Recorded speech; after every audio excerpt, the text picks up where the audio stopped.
They were one of the most powerful and feared organizations in all of modern history, really the engine of the Nazi regime's terror. But have you ever wondered what happened to the members of the SS when the war was over? Today, we're diving into the story of Hitler's elite guard, how they started, what they became, and the secret networks, the so-called ratlines, that helped thousands of them just vanish. Let's get into it. So, here's how we're going to break this down. First up, we'll look at how the SS began as just a tiny group of bodyguards. Then, we'll see the terrifying machine it turned into. After that, we'll uncover the secret escape routes known as the ratlines, meet the, well, surprising people who ran them, and finally, we'll confront the lasting consequences of this massive escape from justice.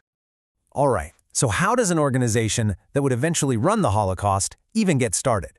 You might think it had some grand, terrifying origin, but the truth is, it started on a surprisingly small scale. Okay, so its formal name was the Schutzstaffel, or SS for short. And its original mission was incredibly simple: to be Adolf Hitler's personal bodyguard. That's it. But as we'll see, it grew into something way more sinister. A kind of state within a state that controlled everything from policing and intelligence to ultimately the mechanics of genocide itself. And when I say its beginnings were humble, I mean really humble. When it was founded back in April 1925, the SS, which was called the Schutzkommando then, had just 8 members. 8! Think about that. 8 guys tasked with protecting one person. It's just a world away from the million-strong organization it would eventually become. And this timeline right here shows you just how explosive that growth was. You can see that in 1929, a man named Heinrich Himmler takes over. And under his fanatical leadership, things just start to snowball. By the time the Nazis take power in 1933, boom, membership has skyrocketed to over 50,000. And just a year after that, it's not a bodyguard unit anymore. It's an independent force that answers only to Hitler. So now the SS is independent, it's powerful, but it wasn't just one single thing. It became this complex web of different branches, and each branch was designed for a very specific and very horrifying purpose. And this breakdown shows you the horrifying machine at work. You had the General SS, kind of for everyday policing. The Waffen-SS acted as a brutal combat army. The Sicherheitsdienst, or SD, was the intelligence agency. You had the infamous Gestapo, the secret police. And then, the most chilling part, the SSTV, the Death's Head units. These were the ones who operated the extermination camps. And it was all coordinated under one roof, the RSHA, creating this ruthlessly efficient system of terror. So that structure we just saw wasn't just some abstract bureaucracy. It was a machine built for atrocity. Every single branch we just talked about had a direct hand in these crimes against humanity, from running the death camps to planning the Holocaust and just crushing anyone who stood in their way. So when Nazi Germany finally collapses in 1945, the world expected justice. And look, while many of the perpetrators did face trial, thousands did not. This is where the story takes a sharp turn into the shadows, into the world of what became known as the ratlines. The name itself is really fascinating. A ratline is originally a term from the sailing world. It's for the rope ladders on a ship. After the war, U.S. intelligence agents started using it as a code name for these secret escape routes. It just perfectly captures the image, right? Criminals scurrying away from a sinking regime to avoid going down with the ship.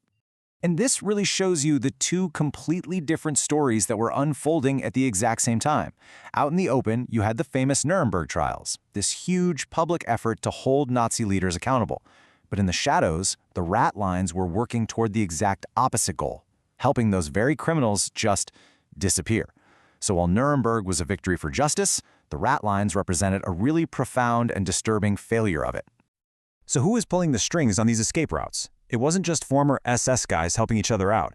The network involved a pretty surprising and often unsettling mix of people and institutions, and they all had their own complex reasons for doing what they did.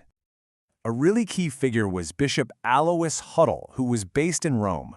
Now, as the Cold War was starting to kick off, Hudal was a die-hard anti-communist. In his mind, the fight against the Soviet Union was way more important than prosecuting former Nazis. So he used his position inside the Catholic Church to give fugitives money, shelter, and most importantly, fake ID papers so they could start new lives.